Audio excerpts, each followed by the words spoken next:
Boa noite. A PEC 37 é tema de protesto em Santos. Os manifestantes estão reunidos neste momento no Gonzaga. A manifestação foi bem aqui na Praça da Independência e o único pedido dessas pessoas é a não votação da PEC 37, que limita o poder de investigação do Ministério Público e até já está sendo chamada da PEC de impunidade. Daqui, os manifestantes pretendem seguir de forma pacífica até a ponta da praia. Com este, já são mais de 10 os protestos realizados em toda a Baixada Santista nos últimos dias. Tatiana Marques, para o Caderno Regional. Já em Guarujá, cerca de 20 pessoas se reuniram em protesto pacífico na tarde desta terça-feira na Câmara Municipal. Com cartazes, eles reivindicam melhorias em diversos serviços públicos. Os manifestantes que protestam em todo o país conquistaram mais uma vitória na região. As tarifas dos ônibus intermunicipais da Baixada Santista terão redução a partir de 1º de julho. No início deste mês, as passagens intermunicipais tiveram um aumento de 7,5% em média. Hoje, quem sai da Conselheiro Nébias em Santos e vai para São Vicente gasta R$ 3,55 na passagem de ônibus intermunicipal. Na região, houve um reajuste no início do mês e as tarifas variam entre R$ 2,45 e R$ 9,80. Mas as manifestações das últimas semanas tiveram uma conquista. A partir de 1º de julho, os preços das tarifas entre as cidades da Baixada vai baixar em média 15 centavos. É uma vitória, né? É por isso que o povo está lutando, então, por mais que seja 15 centavos, é uma vitória do povo. Soma 15 centavos, 30 dias. Vai longe, né? O pessoal está pagando caro na condução faz tempo já, viu? Agora é que acordaram, tem que ser bem mais do que isso. Ainda é pouco, porque a condução nossa é muito cara, né? Muito cara, tem que abaixar mais. Na semana passada, o prefeito de Santos, Paulo Alexandre, anunciou que o valor da tarifa municipal seria congelado até 2014. Já em Praia Grande, Alberto Mourão voltou atrás sobre o último reajuste. Os passageiros vão pagar R$ 2,90 a partir de 1º de julho para circular dentro da cidade. R$ 2,90 acho que é um valor justo a ser pago. Levar em conta também que tem manutenção de ônibus, pagar salário de motorista, tudo isso. Então acho que R$ 2,90 é um valor justo, né? E meio transporte que a gente tem, tá bom. E no último final de semana, foi a vez da prefeita de Guarujá, Maria Antonieta, anunciar a redução. A tarifa vai baixar de R$ 2,90 para R$ 2,80. Mesmo assim, é uma tarifa cara. Tem que ser ônibus, tem que ser de graça, tem que andar de graça. Muito imposto a gente já pagamos. O trabalhador paga muito imposto, logo a passagem tinha que ser um valor irrisório. Tinha que ser um valor flexível, que desse dentro do orçamento do trabalhador. Nossa tarifa, o último cálculo foi de R$ 2,93 contra o cálculo, né, da empresa de transporte, mas o que prevaleceu é o que é da política pública. Nós arredondamos para R$ 2,90 e com mais esse estímulo na questão da medida provisória nós conseguimos reduzir mais. Nós temos redução de ISS em 2,5%, permitindo que nós sejamos responsáveis pelo pagamento de um terço do total das passagens que são ao longo do ano utilizadas, ou seja, de quase 3 milhões de passageiros que usam o transporte público, mais de 1 milhão de passagens são custeadas, subsidiadas pela Prefeitura. A prefeita disse ainda que não é contra as manifestações, desde que sejam sem vandalismo, e ainda ressaltou que o diálogo com a Prefeitura está aberto, seja sobre o transporte público ou outros assuntos. Tem gente que está indo e não sabe nem por que está. E tem gente que está indo para usar politicamente o movimento, como eu vi lá na minha cidade, mas tem um grupo legítimo, e esse grupo legítimo terá sempre a nossa manifestação de compreensão, apoio e diálogo. Em reunião emergencial com governadores e prefeitos, a presidente Dilma Rousseff propôs a realização de um plebiscito que autorize a convocação de uma Assembleia Constituinte para fazer a reforma política. Entre os pontos do pacto, um tópico polêmico: a corrupção se tornaria crime hediondo. O anúncio foi uma resposta às manifestações de rua que ocorrem em várias cidades do país. Para falar sobre o assunto, nós recebemos aqui no estúdio a cientista política Olívia Pérez. Obrigado pela participação. O objetivo da presidente com essa proposta foi isso mesmo? Dar uma resposta aos movimentos todos que ocorreram no país? Sem dúvida, dá uma resposta, ela está se sentindo acuada diante das diversas manifestações que se espalham pelo Brasil, num movimento nunca visto antes, e é interessante ela chamar uma Assembleia Constituinte, que na verdade é uma das pautas de reivindicação. Seria uma Assembleia Constituinte específica, né, no caso? Específica.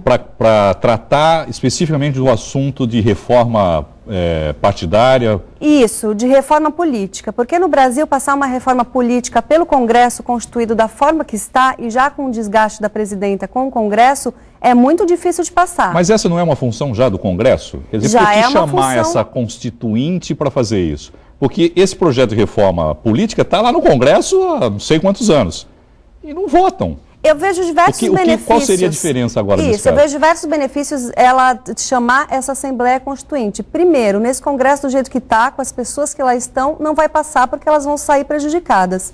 Segundo, traz mais participação popular, que é uma reivindicação dos movimentos.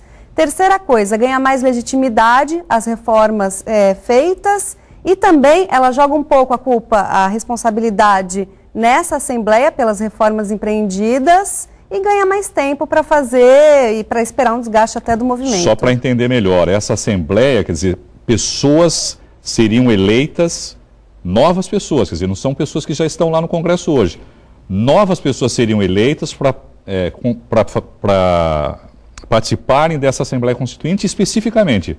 Quer dizer, se ela durar 2 meses, ela fica lá 2 meses e depois, tchau, cada um vai para sua casa, é isso? Tem duas formas de você formar uma Assembleia Constituinte. Ou você aproveitar as pessoas que já foram eleitas, que já representam a população, para elaborar novas diretrizes constitucionais, mas aí é que eu não vejo ou a mudança novas no pessoas. caso, porque aí o Congresso faria isso. Porque se nós vamos tirar pessoas que já estão lá no Congresso e que até hoje não votaram, né, essas mudanças que são necessárias, por que numa Assembleia Constituinte essas mesmas pessoas mudariam de posição? Por causa da pressão das ruas, talvez? Por causa da pressão das ruas e porque com a chamada dessa Assembleia Constituinte ela ganha mais participação popular, que é uma das reivindicações. Mas isso vai dar muito pano para manga, como a gente costuma dizer ainda, né, Olivia? Sem dúvida, porque já é muitas posições... O STF já disse que é contrário, o próprio vice-presidente já disse que é contra, uns são a favor, outros são contra. O Michel Temer já escreveu há anos atrás um comunicado, um artigo dizendo que era contra, por isso que agora à tarde ela já voltou um pouco atrás e atendendo interesses da sociedade civil organizada,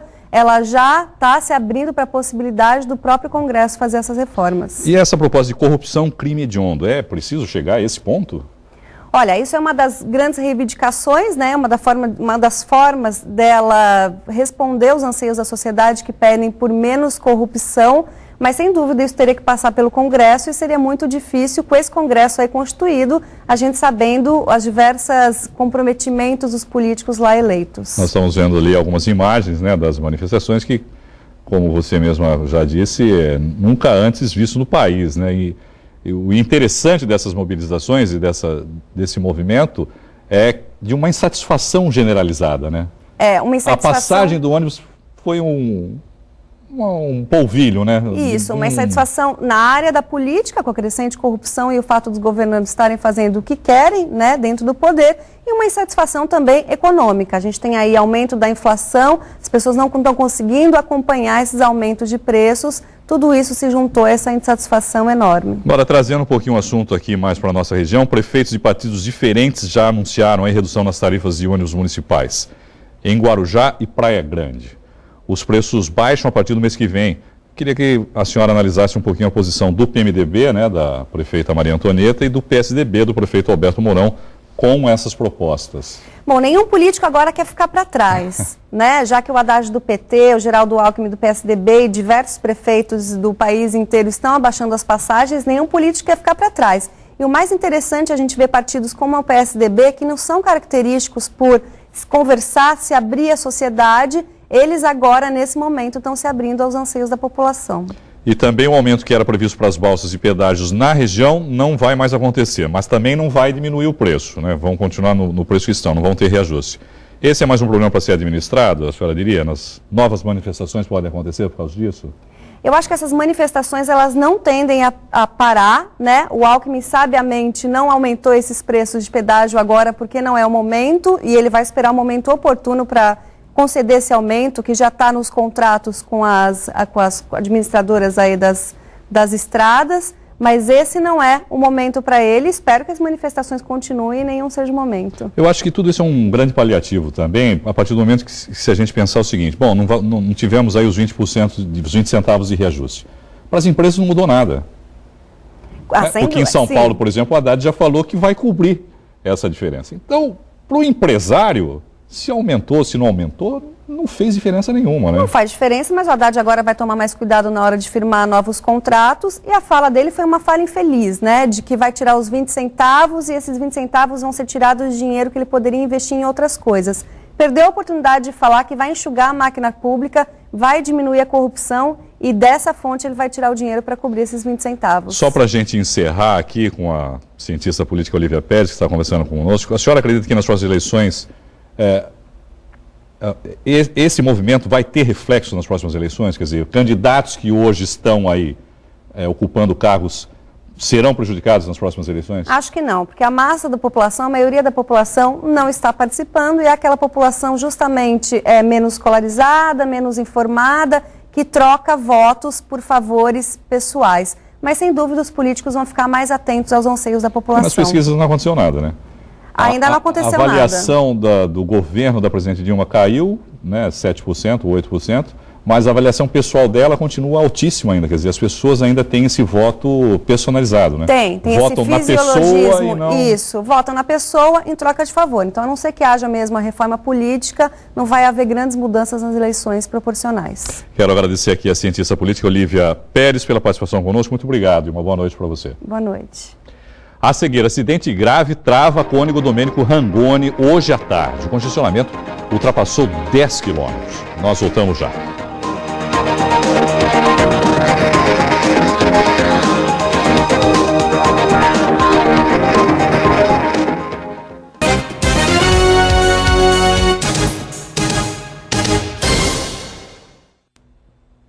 Estradas. Quem precisou passar pela rodovia Cônego Domênico Rangoni na tarde de hoje precisou de muita paciência.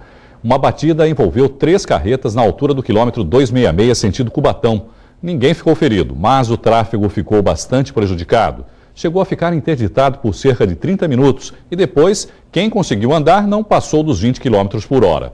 O congestionamento chegou a 10 km do local do acidente. Quem descia a serra pela via Anchieta sentiu os reflexos. Foi registrada a lentidão do quilômetro 34 ao 55, já em Cubatão. E dezenas de trabalhadores portuários ligados à Codesp promoveram na manhã de hoje um protesto em frente ao portão da presidência da empresa. O objetivo é a implantação do plano de cargos e salários que há mais de 2 anos vem sendo discutido pelas docas. Alguns representantes da categoria, junto ao presidente do sindicato, Everandi Cirino, se reuniram na última semana em Brasília para uma reunião com o presidente da Federação Nacional dos Portuários, Eduardo Guterra. As negociações seguem indefinidas. 2 caixas eletrônicos foram danificados na madrugada de hoje na rodovia dos Imigrantes em Cubatão. Os equipamentos estavam instalados dentro de um posto de combustíveis. Os criminosos estavam armados, entraram em uma lanchonete que fica no posto. Explodiram um caixa eletrônico e quebraram outro equipamento. Eles conseguiram fugir antes da polícia chegar ao local. A quantia de dinheiro levada não foi informada pela polícia. O GAT, Grupo de Ações Táticas Especiais, precisou descer a serra para desarmar um explosivo que ainda ficou no local. Ninguém foi preso. Uma carreta bateu contra o muro de um armazém próximo à Capitania dos Portos, na Avenida Perimetral, em Santos. O trânsito foi desviado a tempo de evitar outros acidentes. A carreta ficou assim, atravessada no meio da pista sentido Ponta da Praia, na Avenida Perimetral, próximo à Capitania dos Portos. O trânsito teve que ser desviado. De acordo com informações da Guarda Portuária, o acidente aconteceu por volta das 6h30 da tarde. O motorista teria perdido o controle do veículo e veio a colidir com o armazém. Por sorte não foi um acidente pior e o trânsito foi desviado para Senador Dantas, evitando que ficasse difícil o trajeto para quem fosse para a Ponta da Praia, né? A carreta levou mais de 6 horas para ser retirada do local e só então a pista foi liberada. Só este ano, 3 operários morreram em construções na Baixada Santista. É quase a mesma quantidade de vítimas fatais de todo o ano passado. O sindicato da categoria está preocupado e o Ministério Público tenta uma maneira de promover uma fiscalização mais rigorosa nas obras. Só na Baixada Santista são 60 mil profissionais que trabalham em construções. O que preocupa é o índice de acidentes com mortes. Só neste prédio no Gonzaga, quando estava em obras, 3 homens foram arremessados da cabine depois de caírem do 37º andar. Em abril deste ano, um outro trabalhador caiu do 25º andar deste edifício. O acidente foi no mesmo local onde há poucos meses um outro rapaz caiu no poço do elevador. O presidente do sindicato da categoria explica que nos 5 meses deste ano já foram 3 mortes. Em todo o ano passado, 4. Se não houver por parte das empresas a sensibilidade de realmente eles fazer uma tratativa de qualificar esses trabalhadores e ter uma segurança perfeita, a tendência é aumentar. Para ele, falta investimento em segurança nas obras. A Baixada é uma modalidade. Às vezes, a empresa ela tem 3 setores de serviço em cidades diferentes. Ele usa um técnico para acompanhar essas 3 obras. E a maioria dos técnicos não são nem da região, são de São Paulo e vêm uma vez por semana. Então, pelo número de operários que estão na obra, o técnico tem que estar na obra ali, orientando os trabalhadores e vendo as condições de risco e as condições de trabalho para aquele empreendimento. Diariamente? Diariamente. O Ministério Público decidiu intervir, fez um termo de ajustamento de conduta citando a construtora Miramar Empreendimentos Imobiliários, pedindo mais segurança aos trabalhadores, porque parte dos acidentes com mortes foi em obras em que essa empresa é responsável. O documento é de 2010, mas na época a então juíza da 6ª Vara de Santos decidiu extinguir a execução do TAC, porque disse que a obra do prédio do Gonzaga, em que 3 operários morreram, já tinha terminado. O promotor que assinou o TAC não concordou. Há 3 anos tenta reverter a situação. O TAC ele tem vigência por tempo indeterminado e ele não se refere só àquela obra do Prime Plaza, mas sim a toda e qualquer obra de construção civil que a Miramar Empreendimentos Imobiliários venha a fazer. Ele tem vigência por tempo indeterminado. E aguarda um posicionamento do Tribunal Regional do Trabalho para que as obras possam ser fiscalizadas. Hoje o TAC não tem eficácia. Ele é válido porque não foi declarado nulo, mas enquanto o Tribunal Regional do Trabalho não se pronunciar, ele não tem eficácia.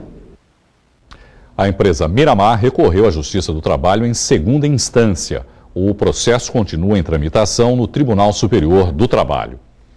Rochas enormes espalhadas por vários morros de Santos podem colocar em risco a vida de moradores. Por isso, um projeto para retirada ou intervenção nesses blocos deve ser feito. A constatação do Instituto de Pesquisas Tecnológicas chamou a atenção.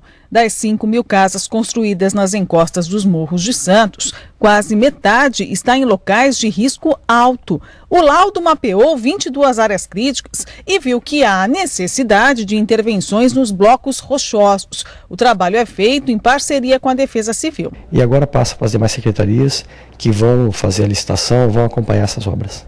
No último verão, 9 ocorrências com essas pedras enormes foram registradas. Ninguém ficou ferido. 19 escorregamentos de terra também foram atendidos pelos técnicos da Defesa Civil. Os problemas dos morros se concentram principalmente nos meses de verão, de dezembro a abril, mas não só, né? Você pode, em épocas agora mesmo de inverno, ter um vazamento extemporâneo e ter algum problema. Então o problema ele persiste durante todo o ano, mas se concentra principalmente nos meses de verão. Esses projetos agora, objeto dessa matéria, ainda levam tempo para execução, são 6 meses para o projeto. A gente espera que, se não para esse verão, pelo menos no próximo. As intervenções devem custar 6 milhões de reais. O dinheiro vem dos governos federal e municipal, mas enquanto os trabalhos não começam, a população pode cooperar. Não descalçando os blocos, não tomando cuidado com a condução das águas servidas, né? Conduzindo a água para a rede de drenagem, não fazendo cortes no morro, nem aterro e não retirando a vegetação. Vacinação contra a paralisia infantil é prorrogada em todo o estado até sexta-feira. Os detalhes depois do intervalo. Até já.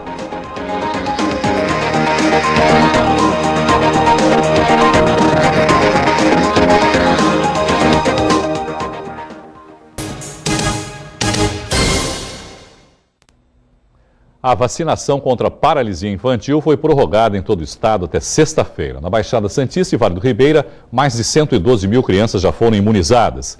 Crianças de 6 meses a 5 anos de idade devem tomar a gotinha para evitar a poliomielite. No santaportal.com.br você encontra a relação de postos de vacinação na região. Uma criança de 6 anos é portador de uma síndrome rara. Os custos mensais do tratamento chegam perto de R$2.000. A família pede ajuda e você pode colaborar e se divertir ao mesmo tempo. Veja como na reportagem de Tatiana Marques. Gabriel tem 6 anos e recebe o carinho do irmão mais velho e dos pais. Ele tem uma doença rara, a síndrome de West. Em apenas um dia chegou a ter várias convulsões. O Gabriel chegou a ter mais de 100 crises convulsivas em um dia só. Foi muito assustador, demorou para controlar essas crises, para diminuir, foi diminuindo para 60, 50, 30. Hoje o Gabriel ainda tem crise convulsiva. Para tentar controlar, toma 1, 2, 10 remédios 3 vezes ao dia. Simone teve que deixar de trabalhar para se dedicar ao filho caçula. Ele só se acalma mais comigo mesmo, então não tem como nem deixar ele, a gente entende tudo pelo olhar, que nem você falou, tudo pelo olhar, se tá bom, se não tá, se ele quer sair da cadeira, se ele quer colo, se tá com a fralda cheia, tudo pelo olhar. Por mês, o gasto com os cuidados do pequeno chegam a R$ 1.900. A Prefeitura de São Vicente contribui com 3 cilindros de oxigênio como este por mês. Mas nem sempre o orçamento da família é suficiente para manter os outros custos. Por isso, há 5 anos realiza bingos. No começo ficava lotado. No último foi uns 44 pessoas. Para quem tinha já mais 60, 80 pessoas, né? Já chegou a ter 130, mas o último estava bem mais fraco. Por isso, Gabriel precisa de ajuda. E cada cartela custa apenas R$12. O próximo bingo vai ser dia 14 do mês que vem agora, 14/7, né? Na rua Santo Antônio, na entidade La Cinderela, às 15 horas. O que esse bingo ajuda? Ele ajuda a manter o Gabriel em tudo que está fora do processo dele, né? O que a gente tem que comprar, fisioterapia, fonoaudiólogo, fralda que a gente tem que comprar mais, alimentação, para tudo. Repetindo, o próximo bingo será às 15 horas do dia 14 de julho na instituição La Cinderela. O endereço é Rua Santo Antônio, número 323, Jardim Guaçu. A Rua Teixeira de Freitas, no bairro Campo Grande, em Santos, será interditada até sexta-feira. O bloqueio que fica entre as ruas Pedro Américo e Carvalho de Mendonça será feito para ampliar a rede de drenagem do local. O horário que o trecho estará bloqueado é das 7h30 da manhã até 5 horas da tarde. A CET recomenda utilizar as ruas José Clemente Pereira e Visconde de Faria como alternativa de trânsito. Você conhece a Zumba? É uma atividade física que vem atraindo muita gente aqui na região.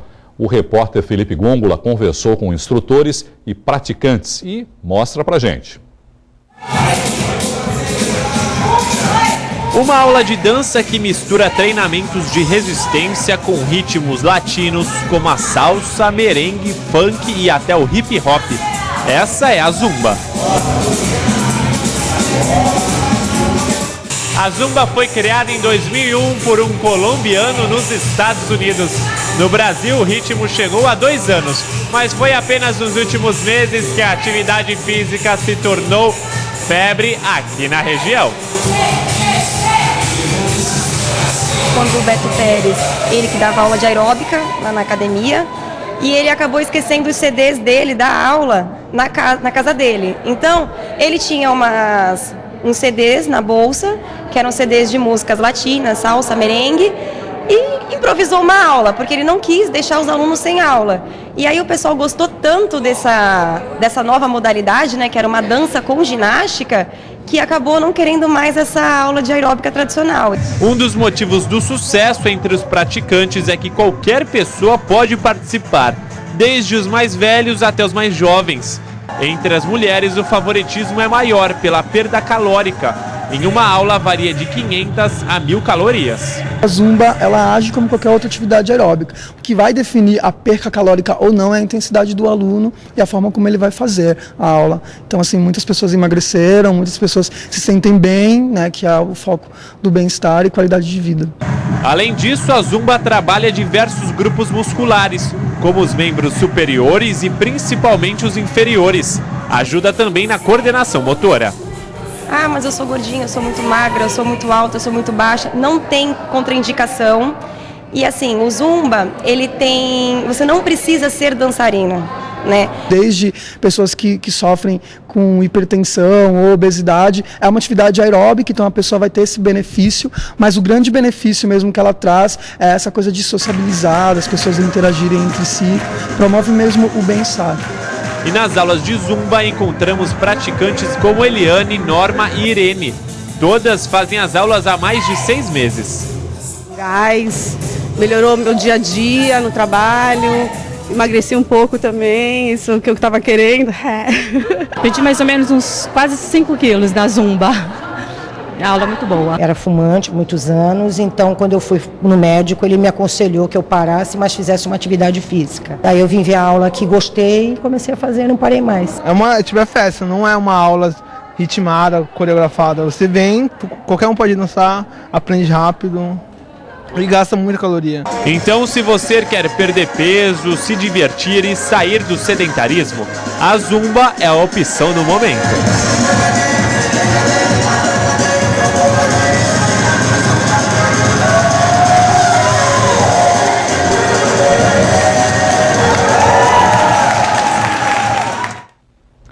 A dica de cultura de hoje está na Pinacoteca Benedito Calixto. Uma exposição reúne obras que propõem um novo olhar para a arte.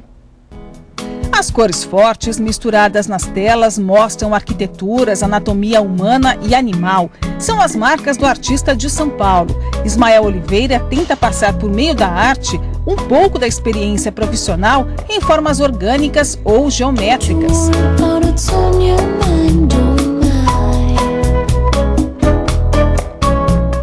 Na Pinacoteca Benedito Calixto, em Santos, o artista expõe 40 quadros com técnicas de pintura sobre tela e em papel.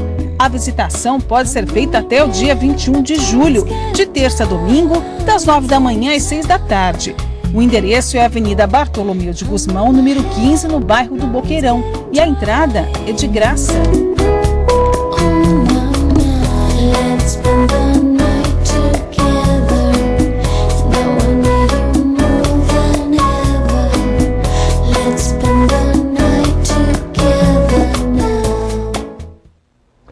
A edição de hoje termina aqui. Pelo Santa Portal, você continua bem informado. Obrigado pela boa companhia, uma boa noite e até amanhã. Tchau.